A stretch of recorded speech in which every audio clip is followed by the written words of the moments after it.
Okay, so this is part 2 of doing the digital image on your Cricut to get it to cut out.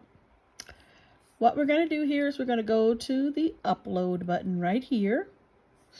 And you can see I have uploaded a couple of the images already on here, because here's the upload right here. You just take your design and you click on that, and then you can drag or you can choose from a file to put your design in. Let's go back. Let's go back to the... So I have already uploaded my design, and let me tell you about the 2 designs that I have on here. This first one, I uploaded the digital image, and it still has the box around it, as you can see.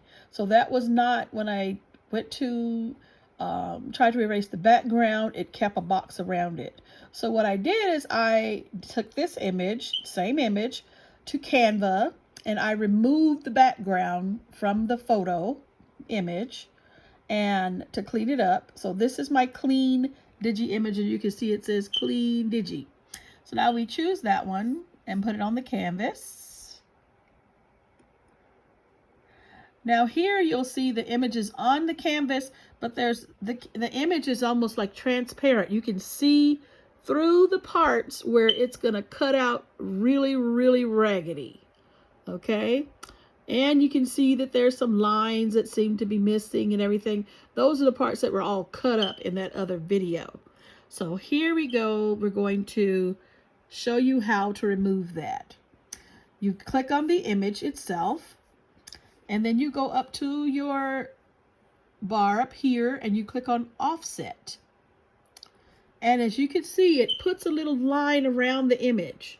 All the way around the image, all the way around the image. So when you click on apply, notice that it's completely black all over, because that's the color that's chosen for the print cut. And those would be all the places that were like chewed up in the image when you start to cut it out. That's how you get this stuff right here. That's quite a mess. So to alleviate that, you go up here and you choose white, so that all those spaces are, and I don't know if you saw that, so let me do that again. Let me delete it first of all, delete it, go back, put the image up. Okay, so here we are with the dark black, with the black image around it. We click on that, and notice how when I clicked on it this time, it's clicking on the image itself.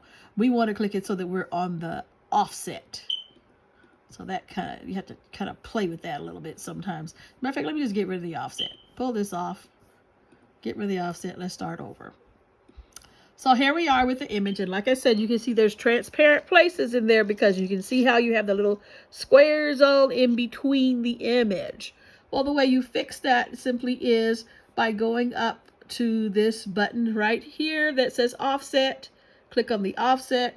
As you can see, it puts an offset around the whole image. It puts a little shape around the whole image. Now what you do, you say apply.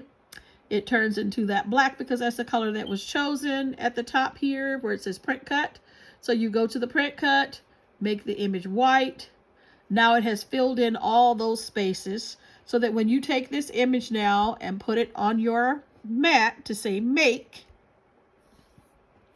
it'll ask you if you want to save it. You can save it.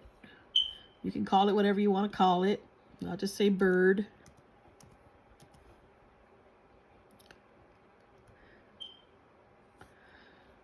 Now your image is ready to go on your mat. Well, if you can see, I did this on purpose. I want you to know that you must always, when you put an offset on something, you must always highlight it and then flatten it, because if you don't, this is what you're going to get. On this page, you can't see it, but it's going to cut out the shape of that birdhouse. On the second page, you can't see it, but it's going to cut out all those spaces in there, so that it ends up looking like this. You don't want this. You want that nice little birdhouse. So let's go back. We go down here to cancel. We go back up here. We have already put our offset around it. If you look very carefully, you can see where it's white. And you can see that you cannot see any images or any of the mat in between the image. So what you do is you highlight the whole thing, like so. You go over here to your buttons that say flatten. So I usually attach and I also flatten. Now it is ready to go to the make it. So if you go to the make it, it's going to appear on your screen now as one mat versus two. And it's ready to continue to cut. You can send it to printer. And notice when you send it to your printer, I always take off the bleed. I don't usually like things to bleed over. When you cut it out, it's going to actually cut out around this shape. And you're going to get this nice little cutout of your digital image. And there you have it. I know this is a really amateur video, but I'm still learning. So if you liked it, if you learned something, then give me a thumbs up. I would appreciate that. Thank you very much and enjoy your Cricut time. Bye.